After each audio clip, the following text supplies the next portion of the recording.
कुछ लोग पूछते हैं क्या फायदा, सब चीज फायदा के लिए नहीं होती, कुछ बिना फायदा के लिए भी करना चाहिए। रामचरितमानस का एक प्रसंग है, आहा हा, बड़ा प्यारा प्रसंग है। दो पात्र हैं रामायण के, एक जटायु जी, एक अंगद जी। जटायु जी रावण से लड़े पर हार गए, पराजय हुई, पंख कट गए, नीचे गिर गए। ये तो आपको पता ही होगा, सबने सुनी कथा कि नहीं? पंख कट गए, नीचे गिर गए। जटायु जी रावण से लड़े पर हार गए। क्यों हार गए? क्योंकि जटायु जी अपने बल पर लड़े, इसलिए पराजय हो गई। अंगद जी लंका में जाकर जानकी माता को दांव पे लगा देते हैं कि रावण हमारा पैर जो उठा ले, और यदि कोई उठा दे तो हम तुम्हें वचन दे रहे, मानो राम जी ने जानकी माता को हरा दिया। हम जानकी माता को दांव पर लगा रहे हैं। तो किसी ने अंगद जी से कहा कि तुमने राम जी से पूछी है कि आपकी देवी जी को यानी श्री किशोरी जी जानकी जी को हम दांव पे लगा रहे हैं और वहां पे जुआ खेलेंगे, दांव लगाएंगे। क्या दांव लगाएंगे? बोले हम पैर जमा देंगे, और कोई पैर जमाए उठाए तो मानो जानकी जी रावण की हो गई, ना उठा पाए तो तुम शरण में आ जाओ। अंगद जी बोले पूछा तो हमने है नहीं। बोले फिर कैसे तुमने दांव लगा दिया? अंगद जी बोले प्रभु के बल पर। अपने बल पर हमने दांव नहीं लगाया, प्रभु श्री राम के प्रताप के बल पर हमने दांव लगाया है। अंगद जी कहते हैं भैया समझ राम प्रताप कपि कोपा।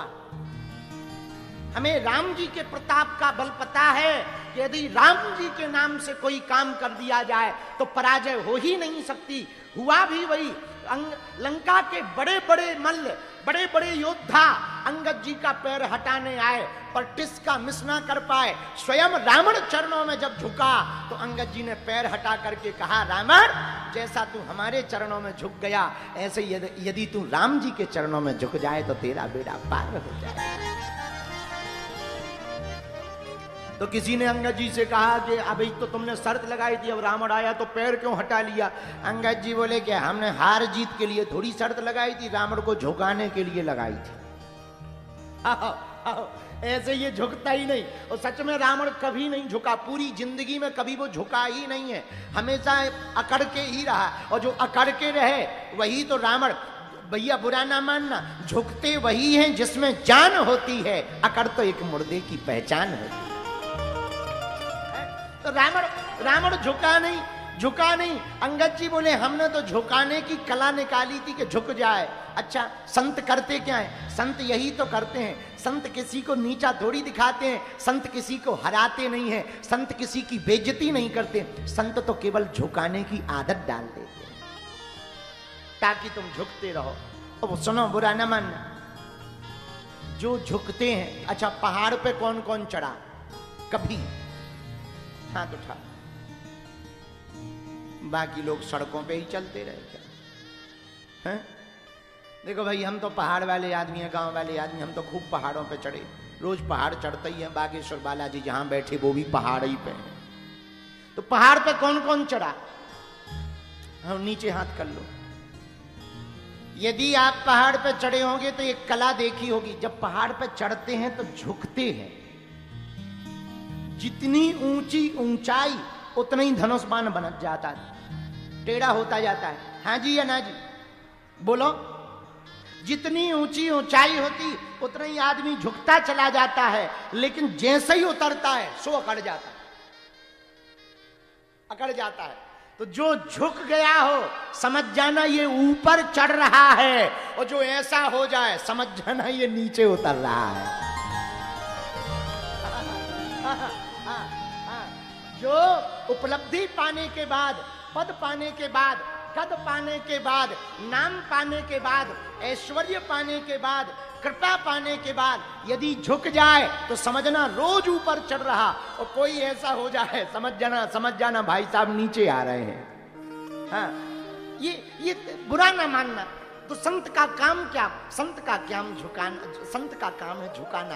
किसके चरणों में? अपने चरणों में नहीं, भगवान के चरणों में झुकाना। लेकिन इस बात का आशय पूरा निकल आया, जो अपने बल से लड़ा वो तो पराजय को प्राप्त हुआ, लेकिन जो भगवान के बल से लड़ा वो विजय को प्राप्त हुआ।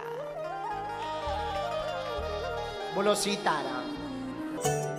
बालाजी महाराज के कृपा पात्र बागेश्वर धाम पीठाधीश्वर परम पूज्य धीरेन्द्र कृष्ण शास्त्री जी महाराज का पावन संकल्प। मध्य प्रदेश में छतरपुर के ग्राम गढ़ा में बनेगा विश्व स्तरीय कैंसर अस्पताल एवं रिसर्च सेंटर, जिसकी आधारशिला देश के यशस्वी प्रधानमंत्री नरेंद्र मोदी जी के कर कमलों से रखी जा चुकी है। 200 करोड़ रुपए की लागत वाले 100 बेड के इस अस्पताल में गरीबों का होगा मुफ्त इलाज। ये बहुत बड़ा अवसर है, बहुत बड़ा काम है। संकल्प बड़ा हो, संतों के आशीर्वाद हो, प्रभु की कृपा हो, तो समय सीमा में सब पूर्ण होता है। हमारे प्रियजनों, बागेश्वर धाम पूरे भारत के लोगों, अभी तक अस्पतालों में मंदिर थे, अब मंदिर में अस्पताल होगा। कैंसर हॉस्पिटल निर्माण हेतु सहयोग देकर पुण्य के भागी बने।